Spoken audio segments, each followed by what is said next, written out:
Welcome everybody, it's Paul Hager from ITP again, and we are here for another session in our Cybersecurity Awareness Month. Today we're talking about what do you do about using public Wi-Fi while you're traveling or just working remotely for the day. So let's talk and let's get real about public Wi-Fi a little bit. I did a fun little on-camera session in 2015 with CBS 58 out of Milwaukee.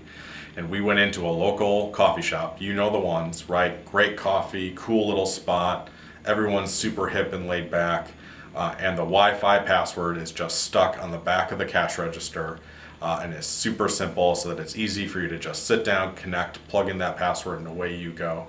And hey, the Wi-Fi is not bad because there's only 10 people in the place. Well, here's the problem.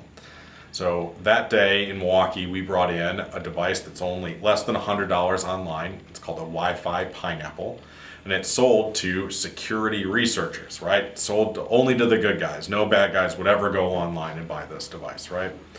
What it is a little device that's got two antennas on it. One connects to that Wi-Fi with a password nicely supplied by your local coffee shop, and the other antenna emits the Wi-Fi out again under the exact same name. So if it's Bob's Coffee Shop, it's going to show up as Bob's Coffee Shop a second time. And you don't know the difference between the two, and the password works the same on both.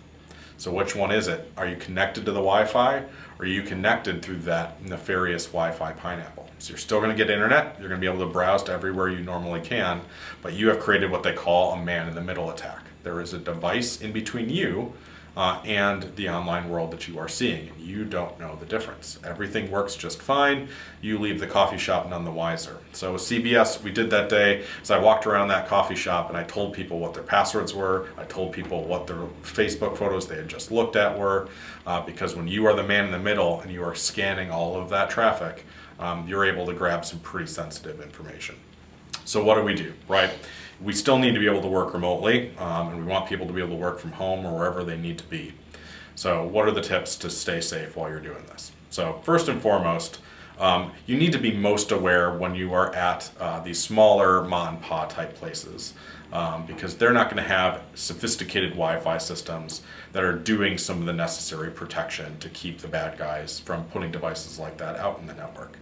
So let's say you're at a major branded coffee shop or fast food restaurant. Likely they're going to have the security systems in place. Now, would I still do online banking or online shopping while connected to a McDonald's Wi-Fi? No, I wouldn't recommend it, just because the risk is not worth the reward, right? But if you're in that small coffee shop, boy, I really recommend you instead use your phone as your Wi-Fi hotspot. So a lot of phones now have a personal hotspot feature that you can turn on.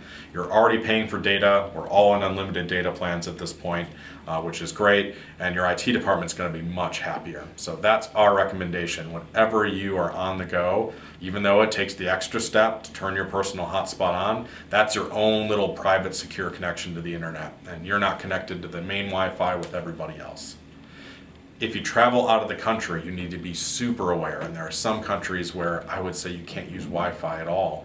We have some customers that when they travel overseas to certain hotspot countries, maybe China, maybe Russia, places like that, which are great vacation spots and cool places to go, but the reality is some of our customers wipe their laptops the minute they hit the United States again, because the assumption is just joining Wi-Fi over there is going to guarantee that something bad's hit your laptop. So it's not a lot of fun, but this is the world that we're in. You need to protect your data.